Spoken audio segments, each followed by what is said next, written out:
September 5th, 2008 was a Friday afternoon, and I was about 5:15, was getting ready to go pick him up from work, and I texted him and said, I'll be there in a few minutes. And he texted me back and he said, I'm going out with some friends tonight after work and I'll be home later, and I love you, his message said.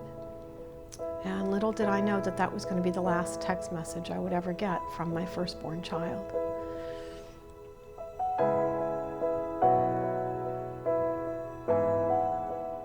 So about 11:30 that same night, my dog started barking like crazy.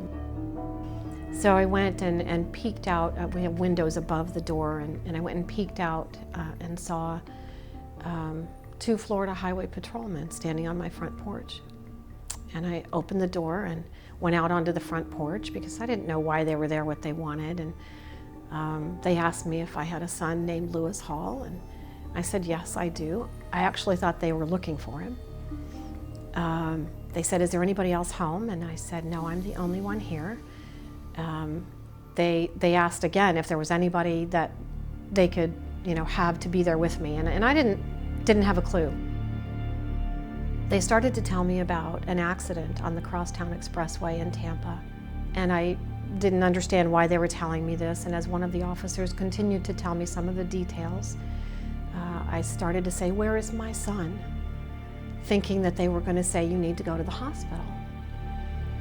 And they continued to tell me more details. I continued to say, where is my son? Getting a little more panicked and a little less able to really comprehend what they were saying to me. Eventually, one of the officers said, expired at the scene.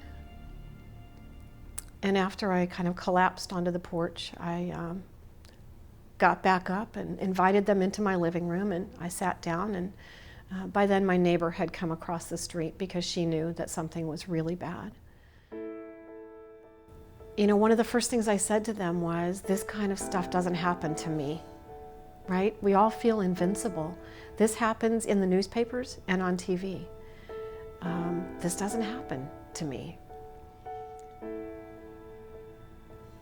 Every day brings me a new opportunity to get out of bed and make a difference in this world by speaking to parents and teens and everybody about underage drinking, about drinking and driving, about the consequences, and about how we can prevent this. I have a choice. I can stay in bed and hide all day, every day, or I can get out there and do something with this. I think Lewis would be proud that I'm doing something with it. I'm not allowing it to take my life away too. It may not be your child, it may not be your husband or wife or whatever that's drinking and driving. It may be your family member that's hit by an impaired or drunk driver.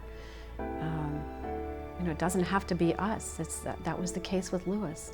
Lewis wasn't driving. He made the mistake of getting in the car with a young man who was impaired and speeding.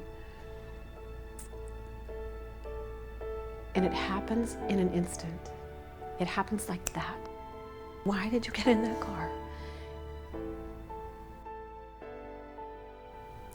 People say, I would give anything to have one more day, or I would give anything to have them back, and I really think about that. I would give anything to have him back in our family and have our family be normal again, have it be the way it's supposed to be.